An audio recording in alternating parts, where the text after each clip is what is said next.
అండి welcome to our channel తెలుగమ్మాయి. ఓం నమో వెంకటేశాయ. గోవింద గోవింద.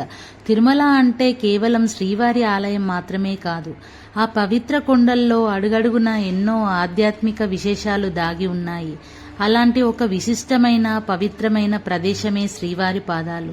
అసలు శ్రీవారి పాదాలు ఎక్కడున్నాయి? వాటిని ఎందుకంత పవిత్రంగా భావిస్తారు? ఈ ప్రదేశానికి సంబంధించిన భక్తుల విశ్వాసం ఏమిటి? అక్కడికి వెళ్తే మనకి ఎలాంటి అనుభూతి కలుగుతుంది? ఈ వీడియోలో శ్రీవారి పాదాల విశేషాలను పూర్తిగా తెలుసుకుందాం. మరి ఆలస్యం చేయకుండా శ్రీవారి పాదాల వైపు మన ప్రయాణాన్ని ప్రారంభిద్దాం. గోవింద గోవింద. కలియుగ ప్రత్యక్ష దైవమైన శ్రీ వెంకటేశ్వర స్వామివారు కొలువై ఉన్న పవిత్ర పుణ్యక్షేత్రము తిరుమల. తిరుమలలో శ్రీవారి ఆలయంతో పాటు ఎన్నో పవిత్రమైన ప్రదేశాలు ఉన్నాయి. అలాంటి విశిష్టమైన ప్రదేశాల్లో ఒకటి శ్రీవారి పాదాలు.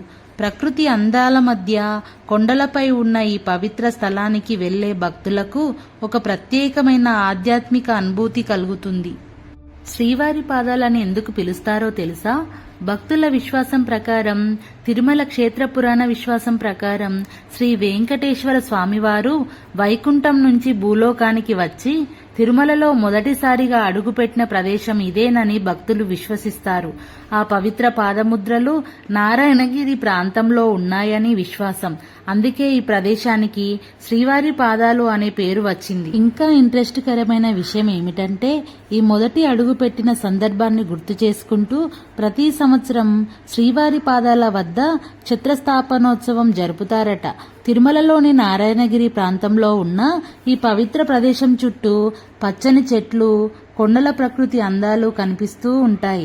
ఇక్కడికి వచ్చిన భక్తులు ముందుగా శ్రీవారి పాదాలను దర్శించుకొని, స్వామి మా కుటుంబాన్ని చల్లగా చూడు, మా కష్టాలను తొలగించు అంటూ భక్తి శ్రద్ధలతో ప్రార్థిస్తారు.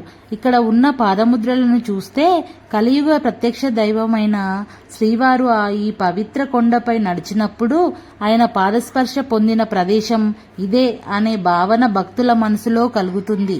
అయితే ఇది భక్తుల విశ్వాసం.